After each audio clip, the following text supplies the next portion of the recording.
ಆರೋಗ್ಯ ಮತ್ತು ಕುಟುಂಬ ಕಲ್ಯಾಣ ಇಲಾಖೆ ಬಹಳ ಪ್ರಮುಖವಾದಂತಹ ಇಲಾಖೆ ಅಂತಕ್ಕಂಥ ಮಾತುಗಳನ್ನ ಈ ಸಂದರ್ಭದಲ್ಲಿ ಅದಕ್ಕೆ ಬಯಸ್ತಾ ಇದ್ದಾರೆ. ನೀವು ಆರೋಗ್ಯ ಮತ್ತು ಕುಟುಂಬ ಕಲ್ಯಾಣ ಇಲಾಖೆಗೆ ನೇಮಕ ಆಗಿರ್ತಕ್ಕಂಥದ್ದು ಕೇವಲ ವೃತ್ತಿಗೋಸ್ಕರ ಅಥವಾ ಉದ್ಯೋಗಕ್ಕೋಸ್ಕರ ಅಲ್ಲ. ಈ ಇಲಾಖೆ ಜನರನ್ನ ಬದುಕಿಸ್ತಕ್ಕಂಥ ಇಲಾಖೆ, ಜೊತೆಗೆ ರೋಗಗಳನ್ನ ತಡೆಗಟ್ಟತಕ್ಕಂಥ ಇಲಾಖೆ. ಅದರಿಂದ ನೀವೆಲ್ಲರೂ ಕೂಡ ಎಲ್ಲರನ್ನ ಬದುಕಿಸ್ತಕ್ಕಂಥವ್ರು ಅಂತಕ್ಕಂಥದನ್ನ ಸದಾ ಜ್ಞಾಪಕದಲ್ಲಿ ಇಟ್ಕೋಬೇಕು ಅಂತೇಳಿ ಹೇಳಲಿಕ್ಕೆ ಬಯಸ್ತಾ ಇದ್ದೇನೆ. ನಮ್ಮ ಸರ್ಕಾರ 2ನೇ ಬಾರಿ ಅಧಿಕಾರಕ್ಕೆ ಬಂದ ಮೇಲೆ ಖಾಲಿ ಇರ್ತಕ್ಕಂಥ ಹುದ್ದೆಗಳನ್ನ ಹಂತವಾಗಿ ಭರ್ತಿ ಮಾಡ್ತೀವಿ ಅಂತೇಳಿ ನಾವು ಜನರಿಗೆ ಕೊಟ್ಟಿರ್ತಕ್ಕಂಥ ಭರವಸೆ ಭರ್ತಿ ಆಗ್ಲೇಬೇಕು.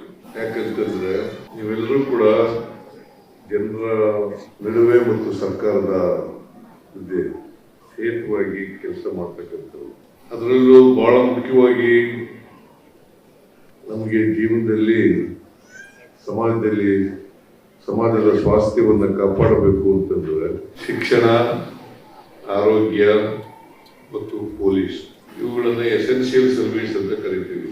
ಇವು ಹೆಚ್ಚು ಖಾಲಿ ಇರಬಾರದು ಮತ್ತು ಹೆಚ್ಚು ಕಾಲ ಇರಬಾರದು. ಅದಕ್ಕೆ ಆರೋಗ್ಯ ಇಲಾಖೆಯಲ್ಲಿ ಖಾಲಿ ಇರ್ತಕ್ಕಂಥ ಹುದ್ದೆಗಳನ್ನ ಭರ್ತಿ ಮಾಡಬೇಕು ಅಂತೇಳಿ ಸರ್ಕಾರ ತೀರ್ಮಾನ ಮಾಡಿದೆ. ಬಹಳ ವಿಳಂಬ ಆಯಿತು, ನಿಜ, ಕಾರಣಾಂತರಗಳಿಂದ ವಿಳಂಬ ಆಯಿತು. ಒಳ ಮೀಸಲಾತಿ ಸಮಸ್ಯೆ ಇತ್ತು, ಈಗ ಸಮಸ್ಯೆ ಬಗೆಹರಿದಿದೆ. ಅದರಿಂದ ಇತ್ತೀಚಿನ ದಿನಗಳಲ್ಲಿ ನಾವು ವಿಶೇಷವಾಗಿ ಶಿಕ್ಷಣ, ಆರೋಗ್ಯ ಮತ್ತು ಪೊಲೀಸ್ ಇಲಾಖೆಯಲ್ಲಿ ಖಾಲಿ ಇರ್ತಕ್ಕಂಥ ಹುದ್ದೆಗಳನ್ನ ಶೀಘ್ರ ಭರ್ತಿ ಮಾಡಬೇಕು ಅಂತಕ್ಕಂಥದ್ದು ನಮ್ಮ ಉದ್ದೇಶ. ಅದಕ್ಕೋಸ್ಕರ ಈ ಇಲಾಖೆಗಳಲ್ಲದೇನೆ ಬೇರೆ ಇಲಾಖೆಗಳಲ್ಲೂ ಕೂಡ ಖಾಲಿ ಇರ್ತಕ್ಕಂಥದ್ದು ಸುಮಾರು 2.5 ಲಕ್ಷಕ್ಕೂ ಹೆಚ್ಚು ಹುದ್ದೆಗಳು ಖಾಲಿ ಇದ್ದಾವೆ. ಇವುಗಳನ್ನ ಹಂತವಾಗಿ ಭರ್ತಿ ಮಾಡಬೇಕು ಅಂತಕ್ಕಂಥದ್ದು ಸರ್ಕಾರದ ಉದ್ದೇಶ ಅಂತಕ್ಕಂಥ ಮಾತುಗಳನ್ನ ಹೇಳಲಿಕ್ಕೆ ಬಯಸ್ತಾ ಇದ್ದೇನೆ. ಇವೆಲ್ಲವೂ ಕೂಡ ನೇಮಕಾತಿಗಳು ಕೌನ್ಸಿಲಿಂಗ್ ಮೂಲಕ ಮಾಡ್ತಾ ಇದ್ದೀವಿ. ಯಾಕಂತಂದ್ರೆ ಭ್ರಷ್ಟಾಚಾರ ತೆಗೆದಾಕಬೇಕು ಅಂತಕ್ಕಂಥದ್ದು ಸರ್ಕಾರದ ಆಶಯ.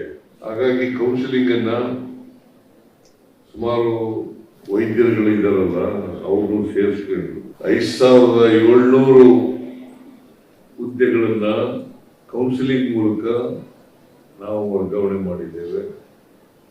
ಜೊತೆಗೆ ಈ ನೇಮಕಾತಿಗಳನ್ನು ಕೂಡ ಕೌನ್ಸಿಲಿಂಗ್ ಮೂಲಕನೇ ನೇಮಕಾತಿಗಳನ್ನ ಮಾಡಿದ್ದೇವೆ.